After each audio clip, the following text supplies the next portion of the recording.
ნებისმიერ დროს რომელიმე ადამიანი შეიძლება რაღაც ტიპის უმცირესობაში აღმოჩნდეს.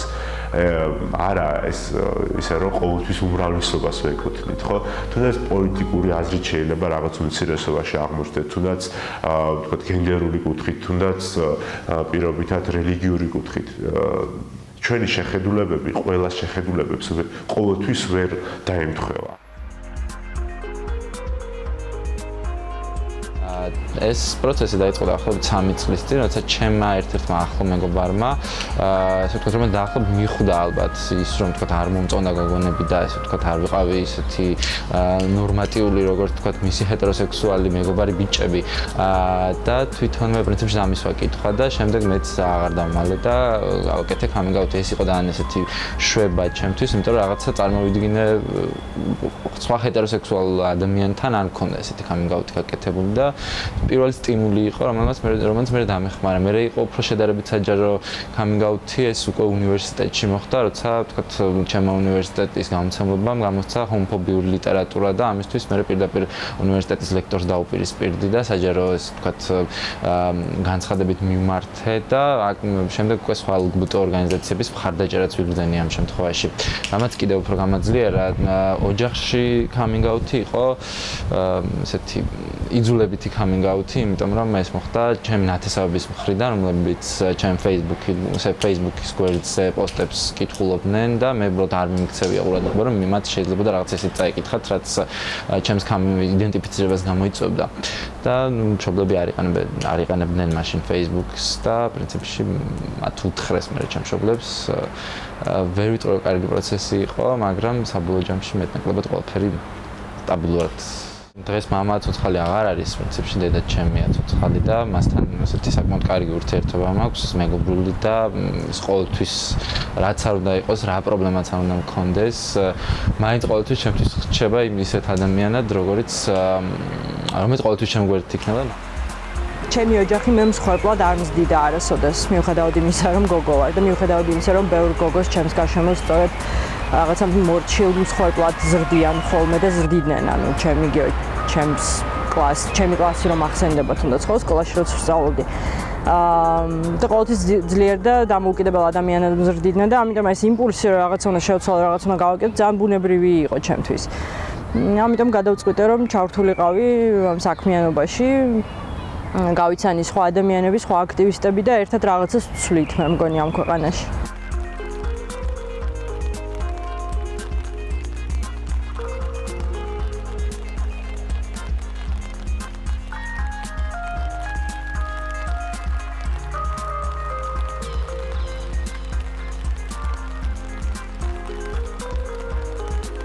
ის კონტექსტი, რომ LGBT თემა არის ყველაზე მარგინალიზებული ჯგუფი საქართველოში, იყო მოტივატორი, იმიტომ რომ თვითონ თემის წევრი ვარ, აქედან გამომდინარე, ის პრობლემები, რომელიც არის ვიცი, სოციალურ ვარ პროფესიით და მეგონა რომ და მგონია რომ ამ ორგანიზაციაში შევძლებდი რომ უფრო მეტ ადამიანს დავხმარებოდი. სხვა ადამიანებს კიდევ რომელსაც განსაკუთრებით პრინციპში ეშინიათ coming out-ის იციან რომ ამას შეიძლება ნეგატიური განწყობები მოყვეს, შეიძლება დაკარგონ სამსახური, შეიძლება დაკარგონ მშობლები ან ასე შემდეგ.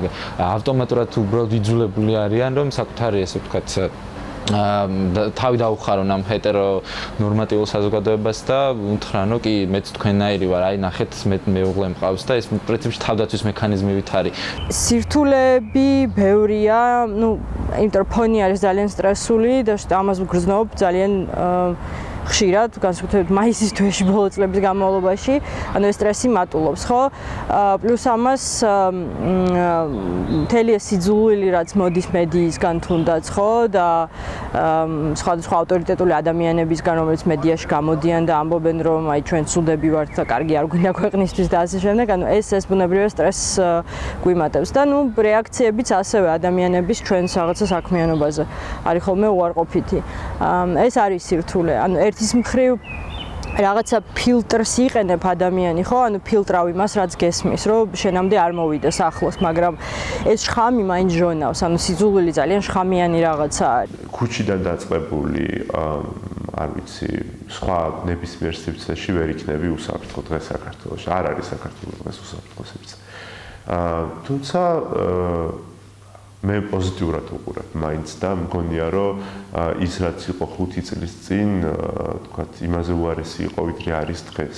ის კი არ არის პრობლემა რომ შენ გყავს ლესბოსელი შვილი ან გეიძმა ან ტრანსგენდერი შვილი, არამედ პრობლემა არის ის ჰომოფობიური განწყობები, ის შიშები, რომელიც რეალურად არანაირ რაციონალურ ბაზისს არ ეფუძნება.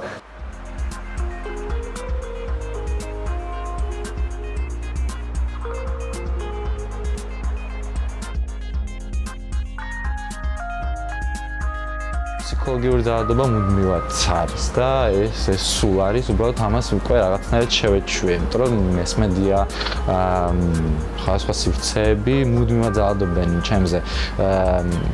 თუმცა ეს უკვე რაღაცა ავტომატურად ვიღებ და თითქოს რეაქცია აღარ მაქვს. ჩვენ ცხოვრობთ მრავალფეროვან სამყაროში, სადაც არ არსებობს ვიღაცა კონკრეტული პატარა უმცირესობა. ყველა ჩვენ ინდივიდები ვართ და როგორც ესე ვთქვათ, ინდივიდებს თითოეულმა ადამიანმა ისე უნდა შევხედოთ და არა როგორც რაღაცა პატარა მასას ან დიდ მასას. ლესბოსელი, გეი, ბისექსუალი და ტრანსგენდერი ადამიანები არ ცხოვრობთ სადღაც მარსზე და იქ ყოველწვი მის მერე სოკოებით არ მრავლდებით. ჩვენ ვარსებობთ ყველა საზოგადოებაში, მათ შორის ქართულ საზოგადოებაში. ადამიანები, რომლებიც გამოდიან და ამბობენ ჩვენზე ცუდ რაღაცეებს, ხო? მათ შეიძლება არ იცოდნენ, რომ ყავთ მაგალითად შვილი, და, ძმა, მეგობარი, ახლობელი, ნათესავი, თანამშრომელი, რომელიც არის ამ თემის წევრი. და თავისი სიძულვილით რეალურად ამ ადამიანებს აუბედურებენ. მე მაგალითად ფაქტობრივად საუკეთესო მეგობარი დავკარგე თავის დროზე ამის გამო და ეს არის ისეთი ტიპის გულის ტკივილი, რომელიც არ ქრება. ანუ, როდესაც შენ ადამიანი ხელს გკრავს იმის გამო თუ ვინ ხარ შენ, ხო? მაშინ როდესაც რეალურად არავის არაფერს არ უშავებ. ეს არის ძალიან მტკივნეული. და სწორედ აი ამ უარყოფითი დამოკიდებულებების გამო ჩვენ ვერ ვუყვებით საკუთარ თავზე ვერც ოჯახის წევრებს და ხშირად ვერც მეგობრებს და მით უმეტეს ვერც თანამშრომლებს. და ამიტომ სიძულვილის გავრცელება სანამ დავიწყებთ იქნებ ცოტა დავფიქრდეთ ვის ვტკენთ გულს. აი ეს არის ალბათ ჩემი ერთ-ერთი მთავარი გზავნილი.